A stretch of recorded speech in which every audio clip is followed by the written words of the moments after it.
नमस्कार, जय श्रीराम. रविवारी साधारणतः दुपारी शोभायात्रा काढून या कार्यक्रमाची सुरुवात होईल. आळेफाटा या ठिकाणी सावता महाराज मंदिर इथं शंखनाद करून दुपारी ठीक 3 वाजता शोभायात्रेला सुरुवात होईल. या शोभायात्रेमध्ये सुरुवातीला समोर डीजे असणार आहे, त्याच्यानंतर झांज पथक असणार आहे, त्याच्यानंतर महिलांचं लेझिम पथक असणार आहे, त्याच्यानंतर बालवारकरी जे आहेत त्या बालवारकऱ्यांची दिंडी त्याच्या मागे असणार आहे. त्याच्या पाठीमागं एक प्रभू श्रीरामांचा हलता देखावा तो असणार आहे. त्याच्या पाठीमागे छत्रपती शिवाजी महाराजांचा मावळ्यांसह बालदार चोपदारांसह तो एक देखावा असणार आहे. आणि त्याच्या पाठीमागे सर्व विराट हिंदू जनसमुदाय, महिला भगिनी, पुरुष, लहान मुलं, सगळे तरुण कार्यकर्ते सर्वजण या ठिकाणी त्या शोभायात्रेत सामील होणार आहेत. आळे फाट्यावरून संमेलन स्थळी या ठिकाणी आळ्यामध्ये ही शोभायात्रा येईल. शोभायात्रा आल्यानंतर या ठिकाणी संमेलन स्थळी सर्वांना एक कुंकुम तिलक लावला जाईल व भगवी टोपी पुरुषांना घातली जाईल. ही शोभायात्रेच्या ठिकाणीच सर्व पुरुषांसाठी भगव्या टोपीचं आणि महिलांसाठी फेट्यांचं नियोजन त्या ठिकाणी ठेवलेलं आहे. सर्व महिला पुरुष पारंपरिक वेशभूषेत या ठिकाणी येतील. या ठिकाणी संमेलन स्थळी आल्यानंतर स्वयंसेवकाच्या वतीने एक प्रस्तावना होईल व जे आपले प्रमुख 3 वक्ते आहेत ह्या 3 वक्त्यांचे या ठिकाणी समाज प्रबोधनपर भाषण होईल व त्यानंतर स्नेहभोजनाने या कार्यक्रमाची सांगता होईल. साधारणतः अशा प्रकारे या कार्यक्रमाची रूपरेषा आहे. साधारणपणे आता हिंदू संमेलन म्हणलं तर भरपूर जनसमुदाय असतो, तर इथे नक्की किती समाज येऊ शकतो आणि नियोजन कसं केलेलं आहे? या ठिकाणी साधारणतः 5 ते 10 हजार समाज येईल अशी आम्हाला अपेक्षा आहे व त्या पद्धतीने बसण्याचं नियोजन, जेवणाचं नियोजन, पार्किंगचं नियोजन असं सगळं नियोजन या ठिकाणी केलेलं आहे. नियोजनामध्ये कुठलीही कमतरता भासणार नाही अशी मी शाश्वती देतो. नक्कीच तुम्ही सांगितलं की मोठ्या संख्येने जनसमुदाय येथे येणार आहे.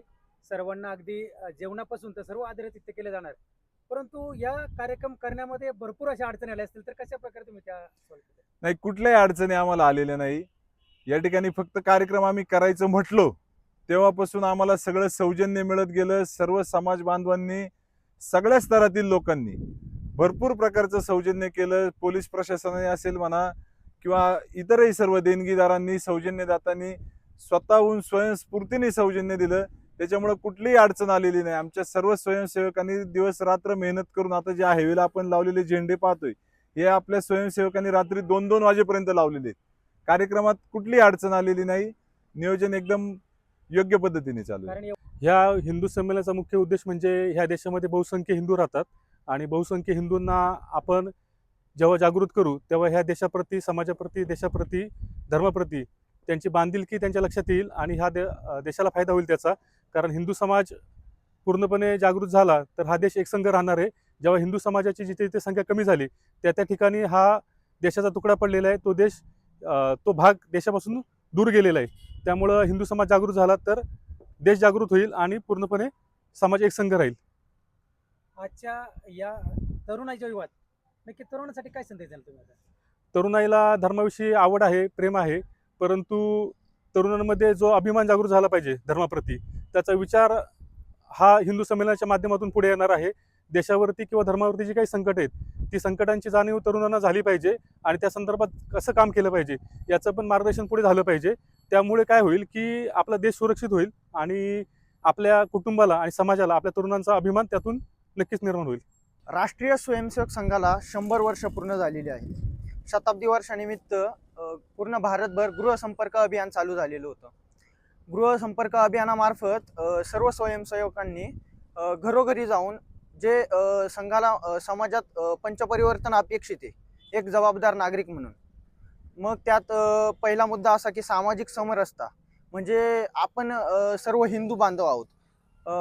जाती व्यवस्थेतून बाहेर पडून सर्व एकजूट आपली झाली पाहिजे.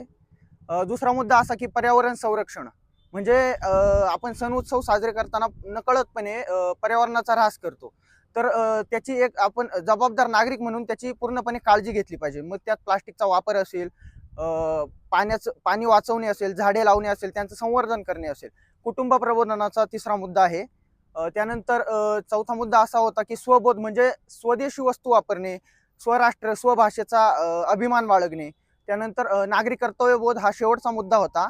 म्हणजे आपल्याला जे मूलभूत कर्तव्य आपल्या संविधानाने दिले आहेत ते आपण जबाबदार नागरिक म्हणून आपण किती पाळतो, तर ते आपण सर्वांनी एक जबाबदार भारतीय एक नागरिक म्हणून ते सर्व मुद्दे आपण सांगत आलेलो आहे. राजकीय म्हणून कोणी येणार नाही, सगळे हिंदू म्हणूनच येणार आहे.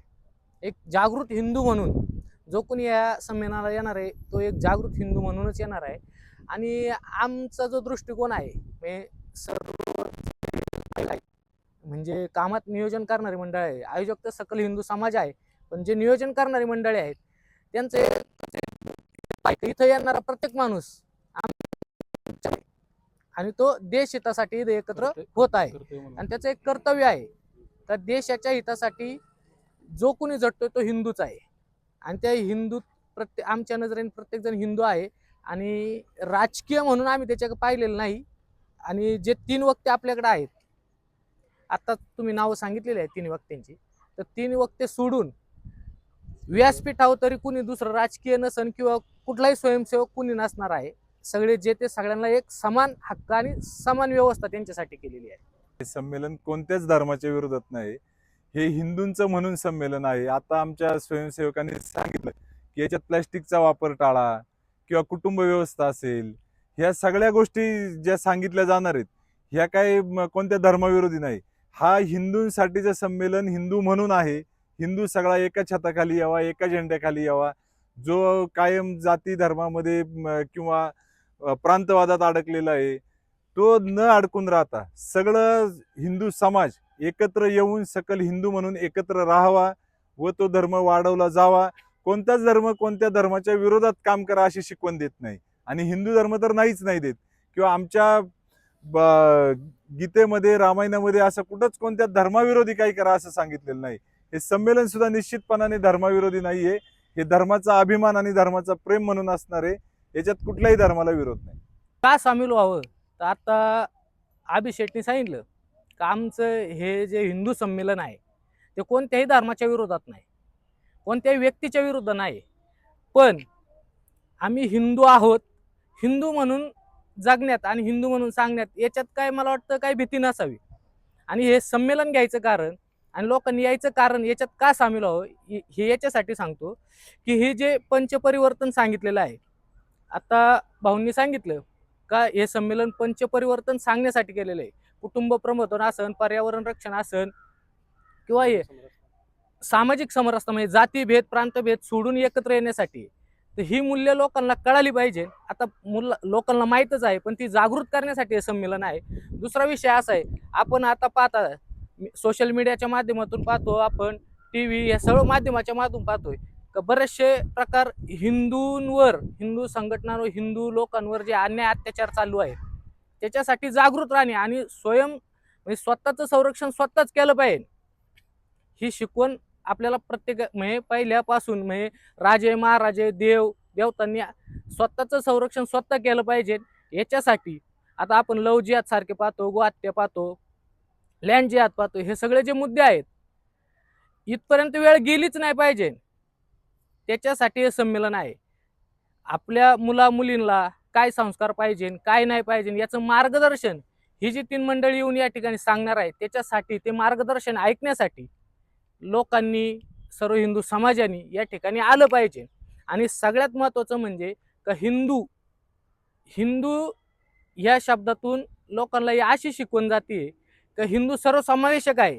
हिंदूंनी आतापर्यंत कोणत्या याच्यावर अतिक्रमण केलं नाही, हिंदूंवर अतिक्रमण झालेलं आहे, पण हिंदूंनी कधी कोणा अतिक्रमण केलं नाही, कोणाची जागा बळकावली नाही, कोणत्या कुटुंबात शिरलेलं नाही. तर हिंदू सर्वसमावेशक आहे. तर बाकीच्याही धर्मांनी त्याचा बोध घेऊन त्या पद्धतीने राहावं आणि आपल्या हिंदू समाजातील लोकांना जागृत करण्यासाठी हे हिंदू संमेलन आहे. राजकारण, समाजकारण, शेती उद्योग, गुन्हेगारी यातील नवनवीन घडामोडींसाठी आजच हिंदवी न्यूजला सबस्क्राईब करा आणि बेल आयकॉनवर क्लिक करायला विसरू नका. महाराष्ट्रातील एकमेव निपक्षपाती चॅनल म्हणजे हिंदवी न्यूज, सर्वसामान्यांच्या न्याय हक्कासाठी.